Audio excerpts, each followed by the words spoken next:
நாகை மாவட்டம் நாகப்பட்டினம் அருகே அமைந்துள்ளது சிக்கல் சிங்காரவேலர் திருத்தலம். புகழ்பெற்ற முருகன் தலங்களில் முக்கியமான தலமாக விளங்குவது இந்த சிக்கல் திருத்தலம். அறுபடை வீடுகளில் திருச்செந்தூரில் சூரசம்ஹாரம் நடைபெற்றாலும் அதற்கான வேலை பார்வதியிடம் இருந்து முருகப்பெருமான் பெற்ற திருத்தலமாக விளங்குவது சிக்கல் திருத்தலமாகும். சிக்கலில் வேல் வாங்கி திருச்செந்தூரில் சூரசம்ஹாரம் என்றொரு சொல் வழக்கு அந்த வட்டாரத்தில் இன்றும் நிலவி வருகிறது. சிக்கல் சிங்காரவேலரை வணங்கினால் வாழ்வில் ஏற்படும் எல்லா சிக்கல்களுக்கும் தீர்வு ஏற்படும் என்பது நம்பிக்கை. சிக்கல் திருத்தலத்தில் சிவபெருமானும் மகாவிஷ்ணுவும் எழுந்தருளி இருந்தாலும் கூட அத்தலம் சிக்கல் சிங்காரவேலர் என்கிற முருகப்பெருமானால்தான் பெரும்புகழ் அடைந்துள்ளது. இங்கே எழுந்தருளி இருக்கும் சிவபெருமானின் திருநாமம் நவநீதேஸ்வரர் என்பதாகும். அம்பாள் பெயர் வேல் நெடுங்கண்ணி. இங்கே உள்ள பெருமாளின் பெயர் கோல வாமன பெருமாள் என்பதாகும். பார்வதி தேவியிடமிருந்து முருகப்பெருமான் வேலை பெற்ற தலம் என்பதால் சிக்கலில் சிங்காரவேலர் பெரும்புகழ் பெற்று அருள்பாலிக்கிறார். ஐப்பசி மாதத்தில் கந்தசஷ்டி திருவிழா பெரும் திருவிழாவாக கொண்டாடப்பட்டாலும் இந்த தை மாதத்தில் வரும் பூசம் தைப்பூசம் விழா தெப்போற்சவத்துடன் வெகு கோலாகலமாக கொண்டாடப்படுகிறது.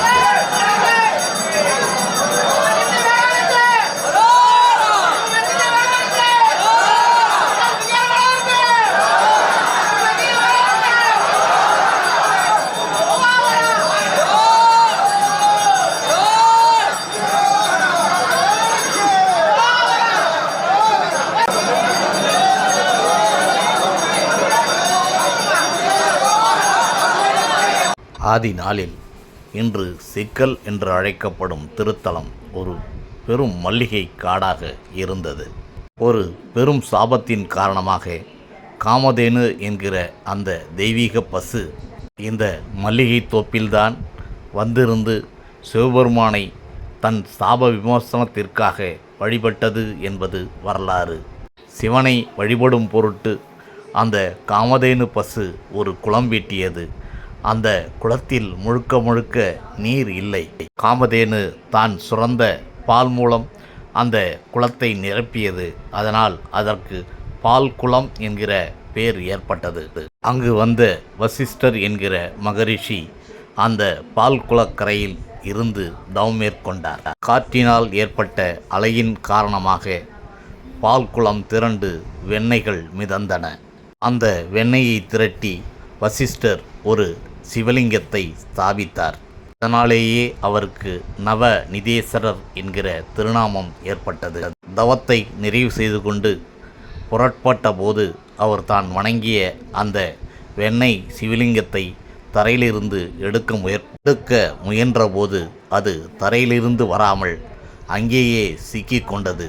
அதனாலேயே அந்த திருத்தலத்திற்கு சிக்கல் என்கிற திருநாமம் ஏற்பட்டது. அப்படித்தான் இந்த திருத்தலத்தில் சிவபெருமான் வீற்றிருந்து அருள்பாலிக்கிறார்.